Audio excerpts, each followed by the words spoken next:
we're going to be talking about the best practices in terms of hosting your virtual event. First of all, best practice.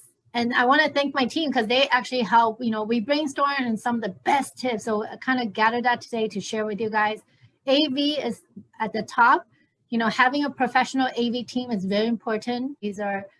We realized the ones that we had a professional AV team versus the ones we did not. The one that we have professional AV just was a much better experience. Third, professionally edit videos.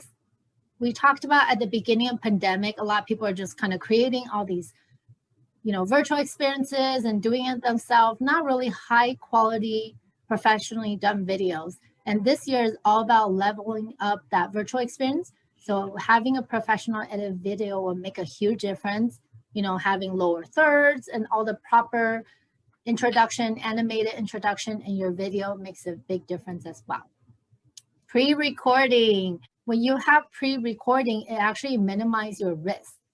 We had another talent that actually, everything was fine through all the rehearsals we did. And guess what? Day of, her internet went down and she ended up having to go to her neighbor's house in order to do her set. So if you have pre-recording, it definitely helps with that.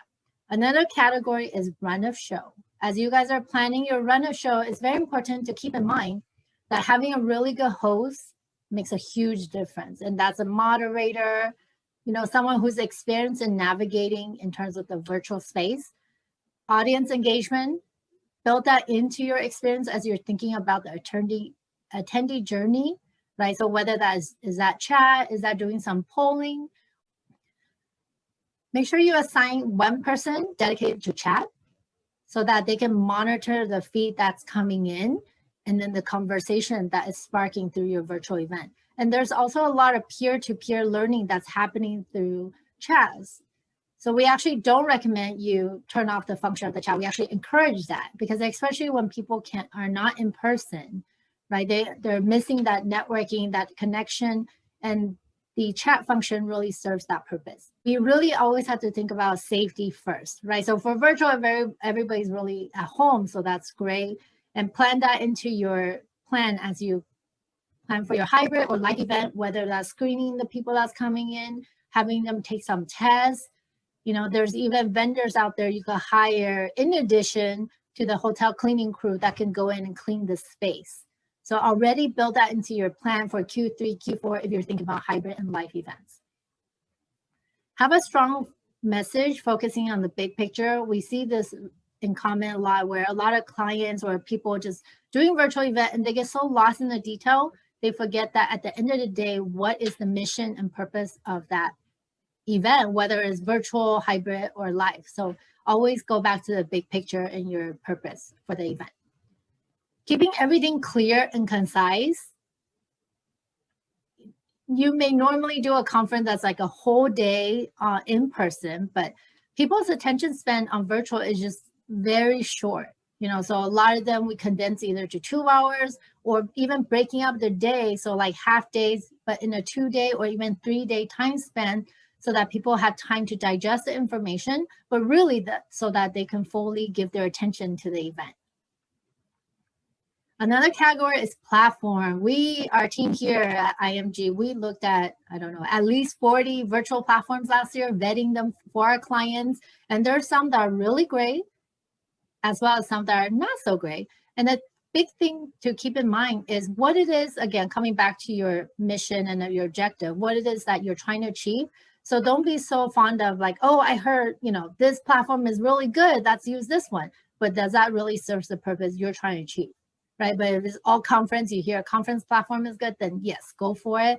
But between a conference and gala, the expense is very different. So it wouldn't necessarily mean one platform for all. It's not one size for all. And truly understand their offerings because every platform is so different and there's so many out there. The good thing is this year they're making it a lot more affordable as well as more accessible. And a lot of them, we are seeing that they level up in terms of their offering as well. And some virtual platform companies even merge, right? So like Hopin and StreamYard. So now they have the best of two worlds. Branding and design, don't forget at the end of the day to put your branding and design up front. attendees.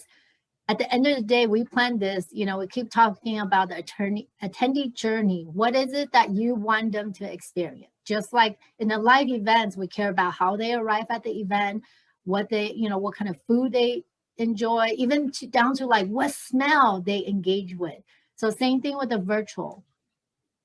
Is registration easy? And then is it easy to find the link to sign up? Do they get, does the platform offer automatic calendar requests? All these things built in as you're thinking about the attendees journey and thinking about your demographic. We had last year, out the 80 virtual events we did, some were for older people, like 70 plus, and some were for 20 plus. So the way we engage them is very different. For the older folks, we definitely want to make sure is, they're a little bit less tech savvy. So we want to make sure make it really easy for them to find and engage, not so many hoops that they have to jump through in terms of just getting into the event. All right, I see a question coming in.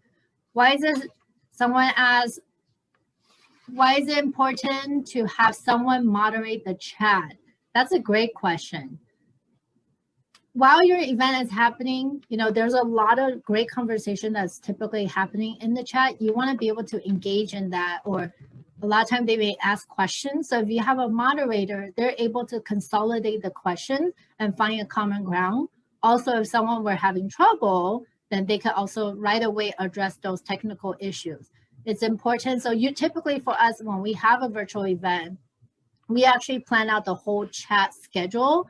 So great question there. All right. Events to go kits. I talked about that a little bit last week. These are really awesome. My team prepared an example for me to show you guys. Here's one that we did for TikTok last year. The whole box is branded, right? Who likes getting junk mail? Raise your hand.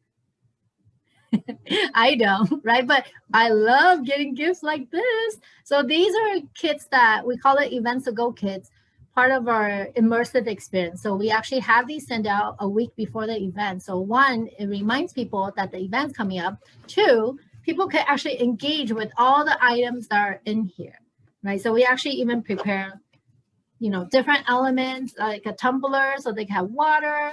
And this kit we actually prepare because our virtual experience has to do with some, quarantine cocktails. So that's what we're doing. That's why you see a lot of these bar elements in the apron.